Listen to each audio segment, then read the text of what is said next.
सभी धर्म बंधुओं को बैकवर्ड कल्याण सत्संग में स्वागत है। मैं डॉक्टर डी.एन. बौद्ध सभी सम्मानित साथियों को नमो बुद्धाय, जय भीम, जय भारतीय संविधान। सर्वप्रथम करुणा के सागर तथागत गौतम भगवान बुद्ध की चरणों में सच्ची श्रद्धा का सुमन अर्पित करते हुए बोधिसत्व डॉक्टर भीमराव अम्बेडकर साहब जी द्वारा रचित पुस्तक ग्रंथ बुद्ध एंड हिज धम्मा का 20वां दिवस आज शनिवार 11 बजे से 1 बजे लगने वाली सत्संग के माध्यम से लाइव आया हूँ। आप सभी धर्म बंधुओं से अनुरोध है कि आप सभी लोग अधिक से अधिक संख्या में जुड़कर भगवान बुद्ध और उनका धर्म का पाठ सुने, समझें कि आपके ऋषिवर मुनिवर के जीवन काल में क्या व्यवस्था थी, क्या ऐसा हुआ, उसके बारे में जानना अति आवश्यक है। उससे शिक्षा ग्रहण करें। जब तथागत भगवान बुद्ध इतना दृढ़ संकल्पित थे कि संघ की मान मर्यादा का पालन करते हुए उनसे यह शिक्षा मिलती है कि संघ में अगर गलत हो रहा है तो विरोध करो। अगर गलत का विरोध नहीं करेंगे तो गलत करने वालों की वृद्धि होती जाएगी। एक दिन मध्यम मार्गी व्यक्तियों का कल्याण होना बंद हो जाएगा। आज हमारे देश में भी वही हाल है कि लोग गलत का विरोध नहीं करते। अगर हम तथागत भगवान बुद्ध के इस विचार से प्रेरित होते, उद्बोधित होते, तो शायद उन्हें गलत का विरोध करने की शक्ति मिलती। तथागत भगवान बुद्ध गलत का विरोध किए और संघ द्वारा इनको गलत साबित करने के बाद भी अपने पद पर दृढ़ संकल्पित रहे। राजा का लड़का होने के बाद भी उन्होंने गलत का साथ नहीं दिया, सही का साथ दिया। और सही का साथ देने के लिए लोग आगे नहीं आए। कुछ लोग इनके समर्थक में थे, लेकिन तोता राम थे, उल्लू थे। जिस प्रकार एक कहावत है कि उल्लू की एक कहावत बताऊंगा कि उल्लू व्यक्त कैसे होता है। जैसे उल्लू को ज्ञान प्रकाश रहते हुए भी उसे ज्ञान नहीं होता, उसे अंधकार में ही ज्ञान होता है, इसीलिए उल्लू से कहा जाता है। एक बार की गाथा बताना चाहूंगा साथियों कि एक जंगल से मोर मोरनी या कह लीजिए हंस हंसनी जा रहे थे। जाते जाते उसे मधु स्थल मिला, शाम हो गई, कहे अब थक गए, रुक जाते। एक पेड़ दिखा, उसके नीचे दोनों रुके। रुकने के बाद एक उल्लू आया, रात में खाओ खाओ करते रहा। उन दोनों पति पत्नी को सोने नहीं दिया। सुबह हुई तो वह दोनों जाने लगे। तब तक उल्लू चिल्लाने लगा कि मेरी पत्नी को लेके जा रहा, मेरी पत्नी को लेके जा रहा। सारे उल्लू इकट्ठा हो गए। अब लोगों ने कहा, निर्णय लिया कि भाई पत्नी किसकी है, उल्लू की है या हंस की है।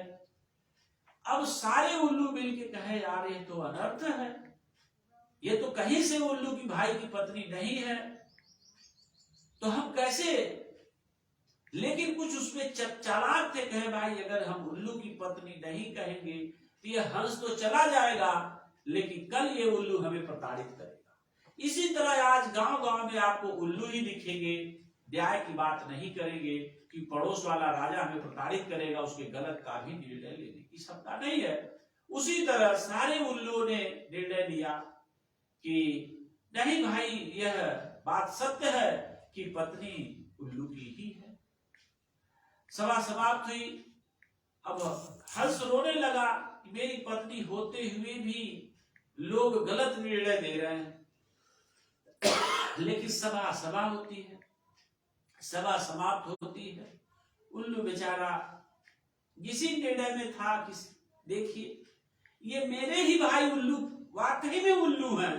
वह यह भी नहीं देखे कि मेरा रूप रंग कैसा है, इसका रूप रंग कैसा, वो मेरी पत्नी कैसे हो सकती है।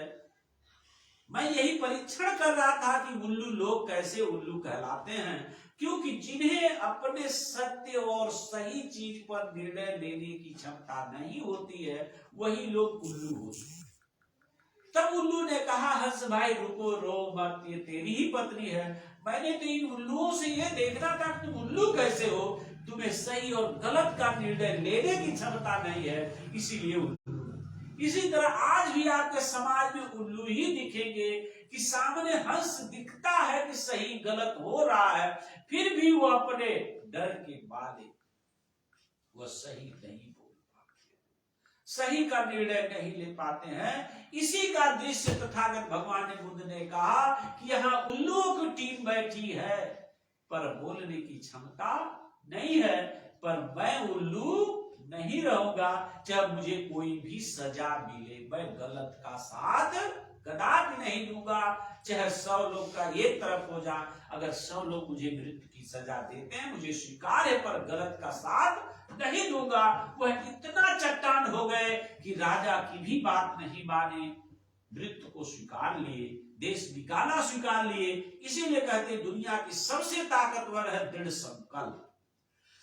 सत्य के प्रति दृढ़ संकल्पित जो रहेगा वह कभी भी फेल नहीं होगा। सत्य की जीत एक दिन होती ही है, असत्य हमेशा एक दिन विफल होता है।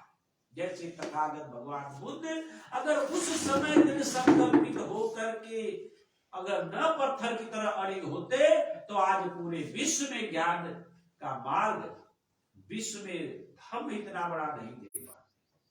और यह परिलक्षित होता है को दृढ़ संकल्पित होकर के।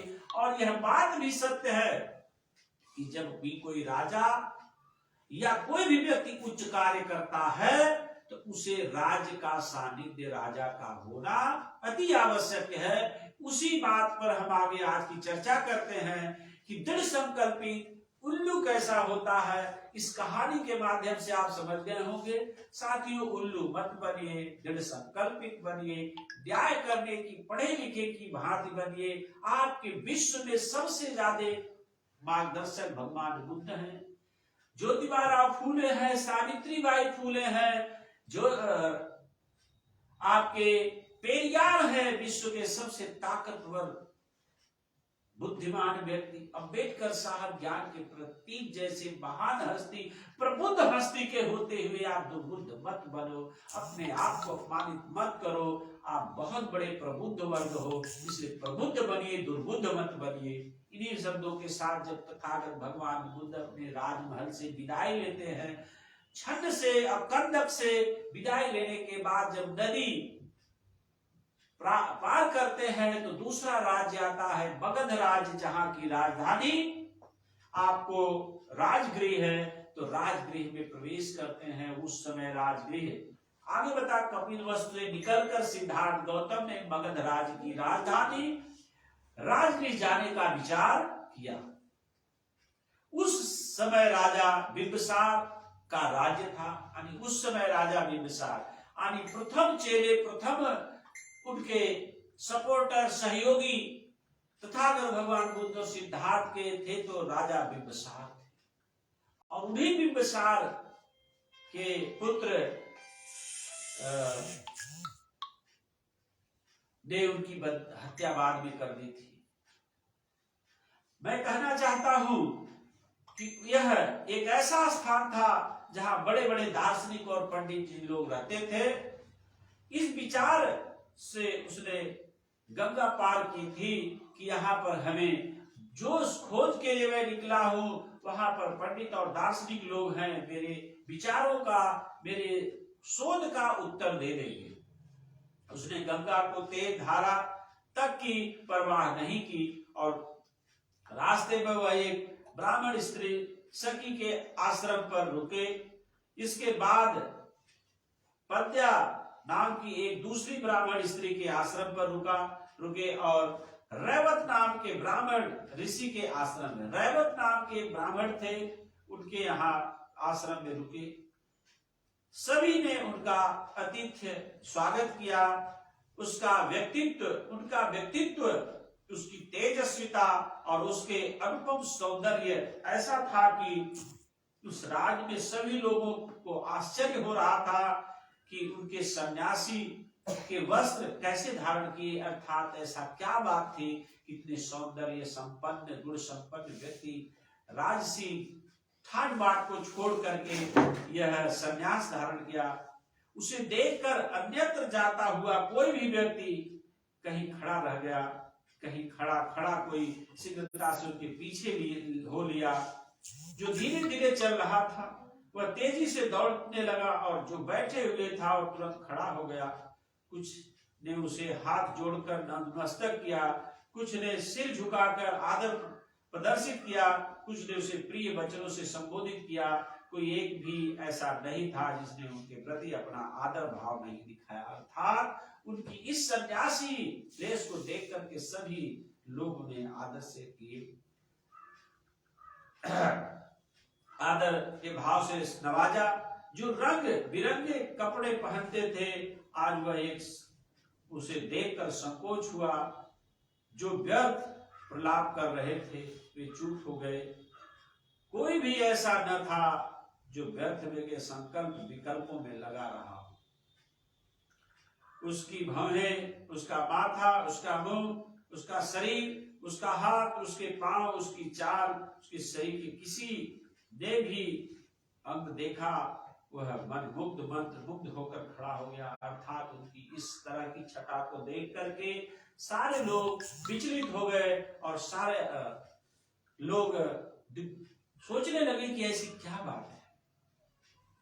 बड़ी लंबी और कठिन यात्रा के बाद गौतम राजगृह पहुंचे, जो कि 5 पहाड़ियों से घिरा हुआ था, जो कि पर्वतों से सम्यक सुरक्षित और अलंकृत भी था, जहां चारों से मंगलकारी पवित्र स्थान थे। और राजगृह पहुंचकर उसने वहां पांडव पर्वत के नीचे एक जगह चुनी और वहां अपने रहने के लिए पत्रों को एक छोटी छोटी झोपड़ी बना ली। कपिलवस्तु के राजा पैदल चलकर कोई 400 मील की दूरी पर है।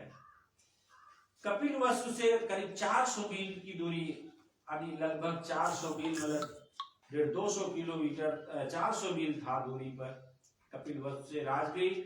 सिद्धार्थ गौतम ने यह सारी यात्रा पैदल तय की। पैदल अकेले उस जंगल में पहुंचे जहां 5 पहाड़ियों से घिरा हुआ था। और यहीं पर हम बताना चाहेंगे कि जब वह राजगृह में पहुंचते हैं राज्य में, तो उनकी इस छटा को देखकर सारे वहां के नगरवासी, ग्रामवासी बहुत विचलित होते हैं कि ऐसे क्या बात थी, कुछ तो बात है। यानी शंका सबके मन में पैदा होने लगी थी, कोई बात है। लेकिन आज के समय में इतना दूरभाष नहीं है कि लोग फोन करके पूछ लें। तो इस व्यवस्था को बताते हुए आज के पाठ में हम तथागत भगवान बुद्ध के राजगृह में प्रवेश की चर्चा करते हैं। और अगले पाठ में हम राजा बिंबिसार और उनका मेल कैसे होता है, कैसे राजा बिंबिसार उनके विचारों से प्रभावित होते हैं, अगली कड़ी में आपको बताया जाएगा। साथ ही इस भगवान बुद्ध और इस धम्मा के इस 20वें पाठ को जरूर पढ़ें और समझें। और आगे की कड़ी में हम आपको बताएंगे अगले शनिवार को। तब तक के लिए सभी धम्म बंधुओं को सादर जय भीम, नमो बुद्धाय। आज के बैकवर्ड कल्याण सत्संग में सभी लोगों को नमो बुद्धाय, जय भीम, जय भारतीय संविधान।